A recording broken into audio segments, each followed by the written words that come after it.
नमस्कार, मी रुपाली महाराष्ट्रीयन किचनमध्ये आज तुमचे पुन्हा स्वागत। तुम्हालाही अशा अख्ख्या मुगापासून सालीची डाळ बनवायची आहे। मग वाट कसली बघताय, चला आज तुम्हाला मी दाखवते अख्ख्या मुगापासून घरगुती पद्धतीने डाळ कशी बनवायची। इथे मी सालीची डाळ बनवण्यासाठी घरगुती असे अख्खे मूग घेतले आहे। या अख्ख्या मुगाची डाळ बनवल्यानंतर खूप छान लागते आणि पटकन शिजते। आता यामध्ये जो काळी कचरा खडाखुडा आहे तो आपल्याला व्यवस्थित निसून घ्यायचा आहे। यामुळे डाळ बनवल्यानंतर निसण्याची अजिबातही गरज पडत नाही। इथे मी 2 नंबरची चाळणी घेतली आहे। यामध्ये सर्व मूग चाळून घेतल्यानंतर जे कुचीर आहे ते खाली राहतील आणि अख्खे मूग हे आपले वरती राहतील। हे बघा, एवढे कुचीर निघाले आहे। आता हे मूग मी 3 पाण्याने स्वच्छ धुवून घेणार आहे। इथे एका मोठ्या टपामध्ये पाणी चालू करून त्यामध्ये सर्व मूग टाकून घ्यायचे। आता हे मूग जोपर्यंत नितळ पाणी दिसत नाही तोपर्यंत धुवून घ्यायचे आहे। आता इथे कुचीर हाताने स्वच्छ असे चोळून घ्यायचे। आता पाणी ओतताना इथे एक चाळणी घ्यायची आणि त्यावर हे सर्व पाणी ओतत राहायचं। हीच पद्धत अगदी मी 3 वेळा करून घेतली आहे। कच्च्या पॉलिश केलेल्या डाळ खाण्यापेक्षा घरगुती अशा प्रकारच्या डाळी बनवून खाल्ल्या तर कधीही चांगले। त्यामुळे अशा घरगुती डाळी बनवून नक्की बघा। आणि ही डाळ बनवताना मी भरपूर साऱ्या अशा टिप्स सांगणार आहे, त्यामुळे व्हिडिओ स्किप न करता संपूर्ण बघा। आमच्या इकडे अशी सालीची मुगाची डाळ, चणा डाळ, तुरीची डाळ, भरपूर अशा प्रकारच्या डाळी घरगुती अशा वर्षभर बनवून ठेवतात। त्यामुळे विकतची डाळ आणण्यास काही गरज पडत नाही। भरपूर ठिकाणी लोक डाळी खात नाही, पण अशा डाळी बनवून तुम्ही खाल्ल्याना तर काही त्रास होत नाही। आता या मुगातील सर्व पाणी स्वच्छ होण्यास सुरुवात झाली आहे। आता तुम्ही बघू शकता अगदी नितळगार पाणी राहिले आहे। आता हे आपल्याला अर्धा तास तसेच मूग पाण्यामध्ये ठेवून घ्यायचे आहे। आता अर्ध्या तासानंतर तुम्ही बघू शकता आपले मूग थोड्या प्रमाणात असे भिजले गेले आहे। अगदी ह्याच प्रमाणात मूग भिजलेले हवे आहेत आपल्याला। आता हे सर्व मूग अगदी विरळून चाळणीमध्ये काढून घ्यायचे आहे। आता इथे एक टिप्स, ही मूग जास्त वेळ भिजवायचे नाही, यामुळे डाळीला कलर छान येतो। मूग जास्त भिजले गेले की डाळ ही भुरकट दिसते। आता हे सर्व मूग असेच विरळून चाळणीवर काढून घ्यायचे आहे। हे मूग घरचे असल्यामुळे थोडे पिवळसर दिसतात आणि विकतचे मूग हे हिरवेगार दिसतात। या प्रकारे सर्व मूग चाळणीमध्ये काढून घेते आणि पाणी बिलकुलही शिल्लक न ठेवता हे निथळून घ्यायचे आहे। हे मूग जवळपास चाळणीमध्ये 15 ते 20 मिनिटं निथळून घ्यायचे आहे। मूग यासाठी विरळून घ्यायचे आहे की पाण्यामध्ये थोडे मातीचे कण शिल्लक राहतात। हे बघा, तुम्ही बघू शकतात खाली असे मातीचे कण शिल्लक राहिले होते। आता हे मूग छान निथळून घ्यायचे आहे। आता तुमच्याकडे एक जाडी कापडी पिशवी असेल तर तीही तुम्ही घेऊ शकता, नाहीतर एखादा बेडशीट वगैरे घेऊन त्यावर हे मूग टाकून तुम्ही बांधून ठेवू शकता। आता इथे मी माझ्याकडे जाड पिशवी आहे त्यामध्येच हे मूग बांधून ठेवणार आहे। इथे तुम्ही बघू शकता मूग अगदी कोरडे झालेले आहे, हाताला बिलकुलही पाणी लागत नाही।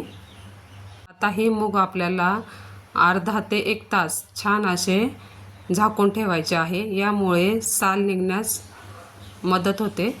इथे या पद्धतीला आमच्याकडे दडपून ठेवणे असं बोलतात। आता इथे अर्धा ते 1 तास झाला आहे। मूग तुम्हाला दाखवते, छान प्रकारे फुलले गेले आहे। हे बघा, मूग छान प्रकारे टम्म फुगले गेले आहे। आता हे उन्हामध्ये वाळत घालून घ्यायचे आहे। हे मूग वाळत घातल्यानंतर अगदी 10-10 मिनिटांनी हात देत राहायचा मुगाला, यामुळे मूग एकसारखे वाळले जातात।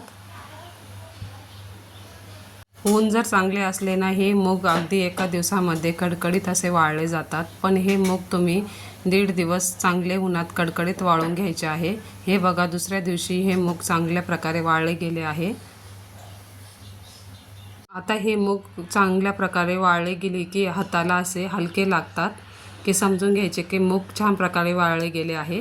आता इथे अजून एक टिप्स, ही डाळ भरडण्याच्या अगोदर 1 चमचा पोह्याचा आपले खाण्याचे तेल घ्यायचे आहे, ते हातावर घेऊन संपूर्ण मुगाला चोळून घ्यायचे। यामुळे डाळ पटकन अशी भरडली जाते आणि डाळीला चमक पण ही छान येते।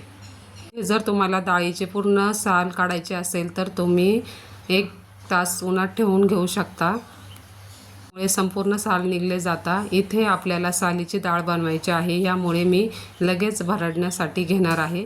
हे बघा, संपूर्ण मुगाला तेल लावून झाले आहे। आता आपण डाळ बनवण्यास घेऊया।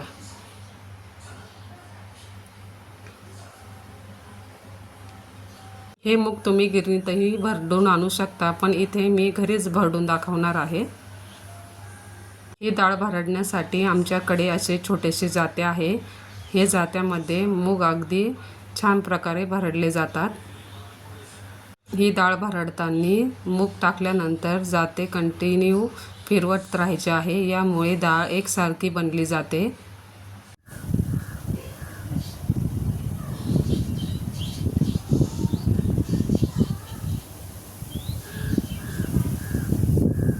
सर्वप्रथम जाते फिरवताना थोडी मूग अख्खे बाहेर येतात, काही हरकत नाही। ते पुन्हा गोळा करून त्यामध्ये टाकून घ्यायचे आहे। हे बघा, छान अशी डाळ पडण्यास सुरुवात झाली आहे।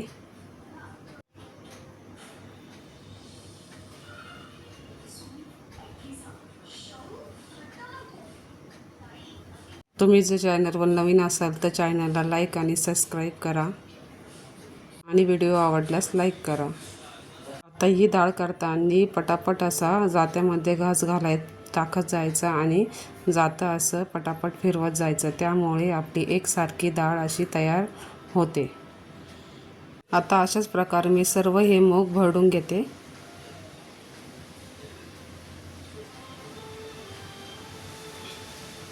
काही ठिकाणी मुगाला तेल न लावता ही डाळ तयार करतात, पण त्यामुळे मुगाच्या डाळीचा खूप भुगा पडला जातो। त्यासाठी मुगाला आधी थोडेसे तेल लावून घेतले की डाळ ही छान बनली जाते।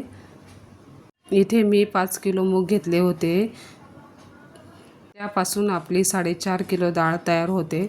हे बघा, मी थोडेसे मूग तुम्हाला हातावर चोळून दाखवते। अशा प्रकारे छान अशी डाळ तयार होते।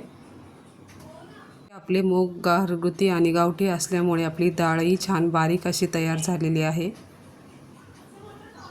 आता ही सर्व डाळ 2 नंबरच्या चाळणीच्या साहाय्याने संपूर्ण अशी चाळून घ्यायची आहे, यामुळे खाली राहिलेला शिल्लक भुगा निघून जातो आणि वरती आपली अशी मस्त अशी डाळ शिल्लक राहते। अशाच प्रकारे सर्व ही डाळ चाळून घ्यायची आहे।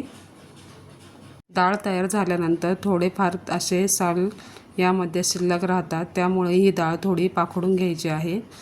डाळ पाखडून झाल्यानंतर या प्रकारे अशी तयार होते। यामध्ये आता अजून एक टिप्स, ही डाळ वर्षभर किडा मुंगी भुंगे काही लागू नये यासाठी अर्धा चमचा हळद आणि 1 चमचा मीठ आणि थोडंसं पाणी घालून हे मिश्रण सर्व डाळीला व्यवस्थितपणे चोळून घ्यायचे आहे। यामुळे आपली डाळ वर्षभरही खराब होत नाही आणि आपल्या डाळीला किडे मुंगे बिलकुलही लागत नाही। हे सर्व लावल्यानंतर डाळ अगदी दिवसभर उन्हात कडकडीत वाळून घ्यायची आणि दुसऱ्या दिवशी थंड झाल्यानंतर कॅरीबॅगमध्ये घालून हवाबंद डब्यामध्ये भरून घ्यायची आहे।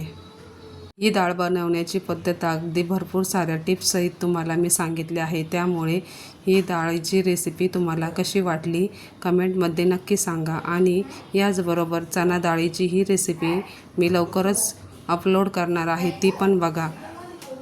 आणि माझी ही डाळ बनवण्याची पद्धत तुम्हाला आवडली असेल तर एकदा नक्की बनवून बघा आणि चॅनलला लाईक आणि सबस्क्राईब करा। चला तर बाय।